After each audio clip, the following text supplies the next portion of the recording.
Une première victoire d'étape sur un grand tour, ça vaut bien le titre d'homme du jour. Souvent cantonné au podium aux deuxième place, JP Drucker est en forme, vainqueur du prologue du Tour du Luxembourg en juin dernier.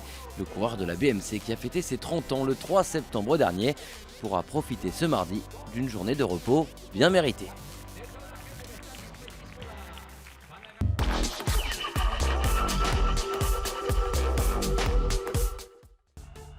Après un week-end dantesque ponctué par la victoire de Gianluca Brambilla, les hommes du peloton devraient pouvoir souffler sur une étape sur le papier promise aux sprinteurs, une seule difficulté répertoriée en milieu de parcours.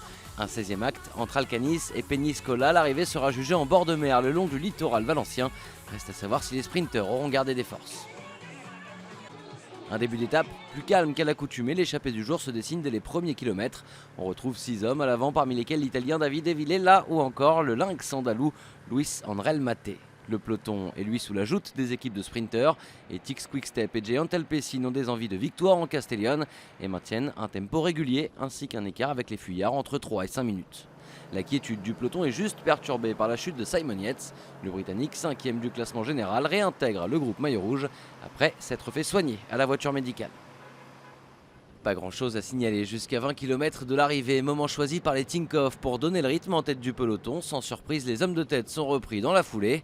On se dirige donc comme prévu vers un sprint pour la victoire d'étape, mais Benati surprend tout le monde en tentant sa chance à un peu plus de 2 km du but. L'Italien est tout près de réussir son coup, finalement il ne pourra que déstabiliser les sprinteurs qui reviennent dans les derniers mètres. Meersman paye ses efforts pour rattraper Benati et c'est finalement le luxembourgeois JP Drucker qui s'impose sur le fil. Il signe ainsi sa première victoire d'étape sur la Vuelta.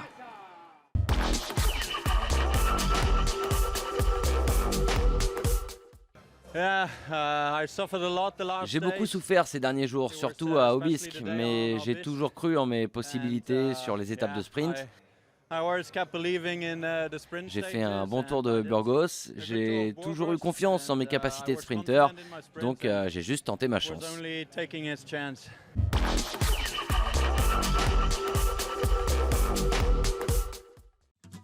Le luxembourgeois devance 2 Allemands sur la ligne d'arrivée, Rüdiger Selig et Nikias Arndt. Meersman n'a pu faire mieux qu'une 4e place et c'est le jeune français Lorenzo Manzin qui prend la 5e place.